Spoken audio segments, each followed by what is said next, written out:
Several high-ranking members of the Ukrainian government have resigned or been fired in the biggest shakeup of the war, with corruption allegations hovering over some of them in what President Volodymyr Zelensky's administration is billing as a sign the leader is in tune with his citizens. Those leaving include the country's deputy defense minister, Vyacheslav Shapovalov, after a Ukrainian news outlet accused the defense ministry of inflating the price of food supplies for troops.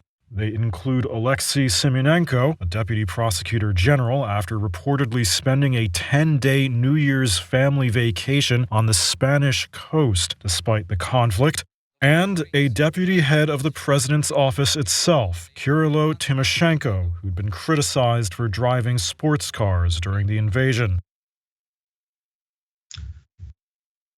We can't make this stuff up. I mean, how do you sleep at night and you inflate the cost of food prices for the troops? But when you got this kind of money rolling around, this is what they do. So while the people of Ukraine suffer through this invasion by Russia was wrong all day long, twice on Sunday, these officials who are supposed to be on their side, looking out for their interests, just gallivanting around, sports cars and inflating prices. Why? Greed. Unfettered greed is not just something that is happening here in the United States of America. Any leader around the world can participate in this madness, unfettered greed. So President Zelensky is trying to clean this up while others tendered resignation.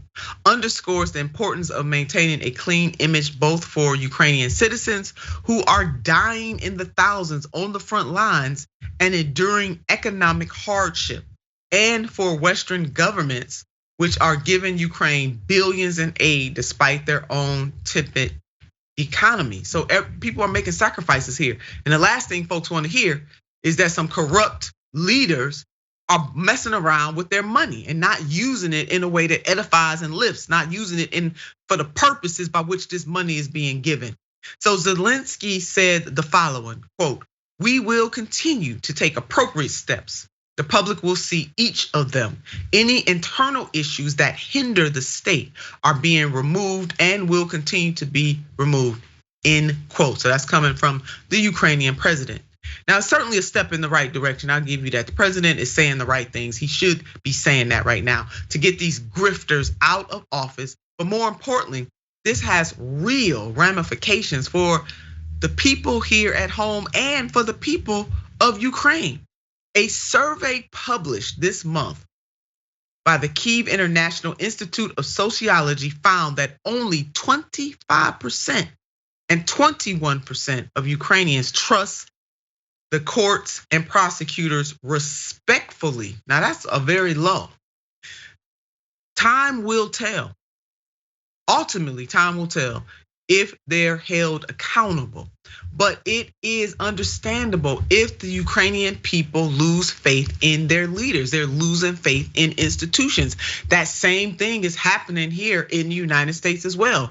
And though confidence in Zelensky has not wavered, the same poll, which included nearly 1,000 respondents across government-controlled Ukraine, found that 84% trusted Zelensky, up from 27% a year earlier. Any thoughts on this, Jackson, so far? Well, not only like you pointed out, this would drive down support and trust with Ukrainians, but also support and trust with allies around the world. Just in terms of credibility that you're gonna do with these resources, what you should be or what you say you will be doing. So all around, it's definitely not the right way to go about things when you're in a position where you do need the world's help. If it wasn't for so many subsidies coming from around the world, Ukraine really wouldn't stand a chance against Russia. So it's just really foolish. But like you pointed out as well, this is the type of stuff that people do in these situations. Not always, but often. So it's a shame, but this is what happens in war. Yeah, it's unfortunate. We got to watch these people. Somebody need to watch the watcher.